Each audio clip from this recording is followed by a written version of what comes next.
Operation Sindoor was launched by Indian Armed Forces to deliver justice to the victims of Pahalgam terror attack and their families.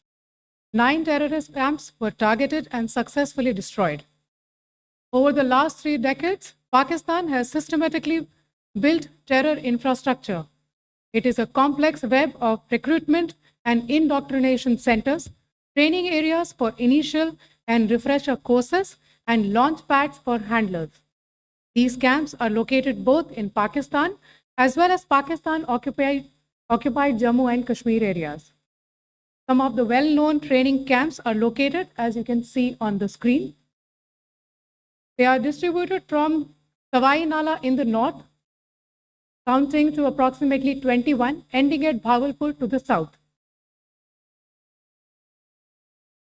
इन लक्ष्यों का चयन विश्वसनीय intelligence सूचनाओं के आधार पर हुआ ताकि आतंक गतिविधियों की रीढ़ तोड़ी जा सके और यह खास ध्यान दिया गया कि निर्दोष नागरिकों और सिविलियन इंस्टॉलेशन को नुकसान न पहुंचे. The selection of these targets for Operation Sindoor was based on credible intelligence inputs and role of these facilities in perpetrating the terror activities. The locations were so selected to avoid damage to civilian infrastructures and loss of any civilian lives. This was done with due diligence, and the camps selected for targeting and their engagement will now be shown to you one by one.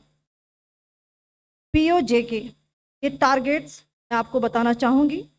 सबसे पहले सवाई नाला camp Muzaffarabad, जो कि POJK के line of control से 30 kilometre दूर है. यह एक लश्कर तोयबा का ट्रेनिंग सेंटर था. 20 अक्टूबर 2024 सोनमर्ग, 24 अक्टूबर 24 गुलमर्ग, 22 अप्रैल 2025 पहलगाम. इन हमलों के आतंकियों ने यहीं से प्रशिक्षण लिया था. सैयदना बिलाल कैंप जफराबाद, यह एक जैश मोहम्मद का स्टेजिंग एरिया है. यह हथियार, विस्फोटक और जंगल सर्वाइवल ट्रेनिंग का केंद्र भी था. गुलपुर कैंप कोटली, यह LOC से 30 किलोमीटर दूर था. लश्कर तोयबा का बेस था जो रजौरी पुंछ में सक्रिय था. 20 अप्रैल 2023 को पुंछ में और 9 जून 2024 को तीर्थ यात्रियों के बस हमले में यहीं से आतंकी को ट्रेन किया गया था.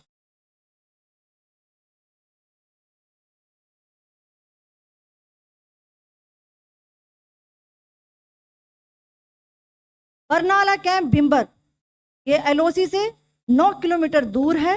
यहाँ पर हथियार, हैंडलिंग, IED व जंगल सर्वाइवल का प्रशिक्षण केंद्र था.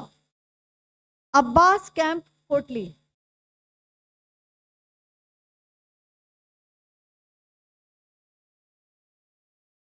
यह LOC से 13 किलोमीटर दूर है.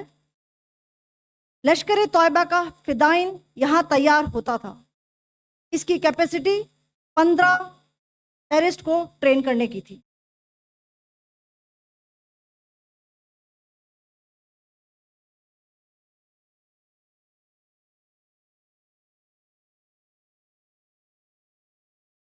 अब मैं पाकिस्तान के अंदर के टारगेट से अवगत कराना चाहूंगी.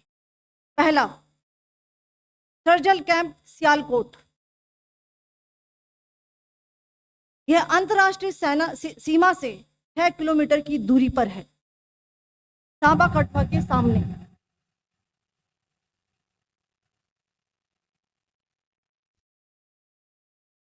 मार्च 2025 में जम्मू एंड कश्मीर पुलिस के 4 जवानों को जो हत्या की गई थी, उन आतंकवादियों को इसी जगह पर ट्रेन किया गया था.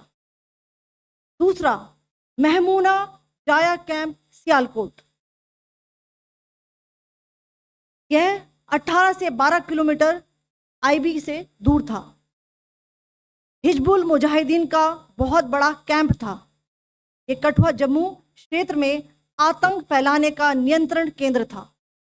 पठानकोट एयरफोर्स बेस पर किया गया हमला भी इसी कैंप से प्लान और डायरेक्ट किया गया था. मरकज ताइबा मुरीद के। यह आईबी से 18 से 25 किलोमीटर दूरी पर है। 2008 के मुंबई हमले के आतंकी भी यहीं से प्रशिक्षित हुए थे। अजमल कसब और डेविड हेडली भी यहाँ ट्रेन हुए थे।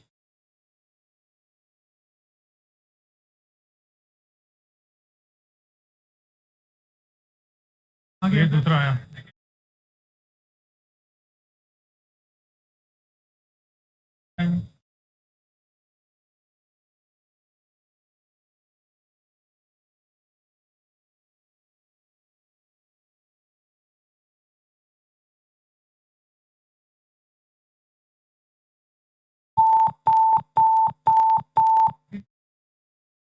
एंक्लोजर सेम ही है। Just hit the target.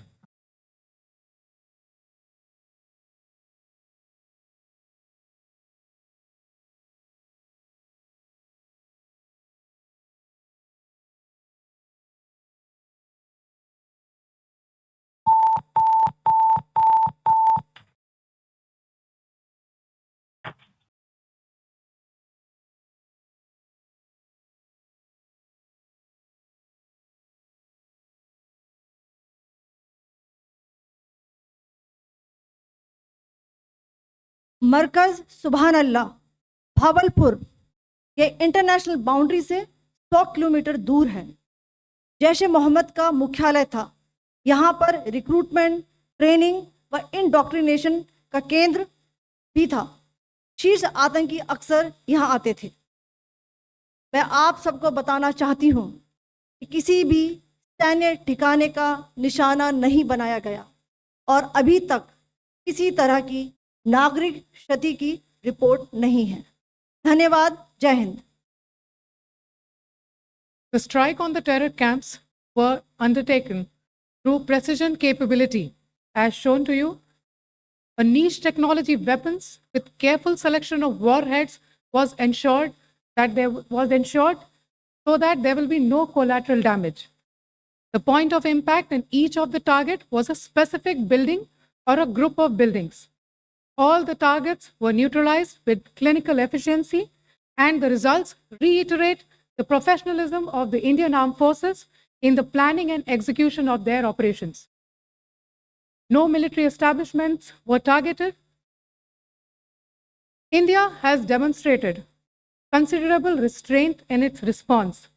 However, it must be said that the Indian Armed Forces are fully prepared to respond to Pakistani misadventures, if any, that will escalate the situation.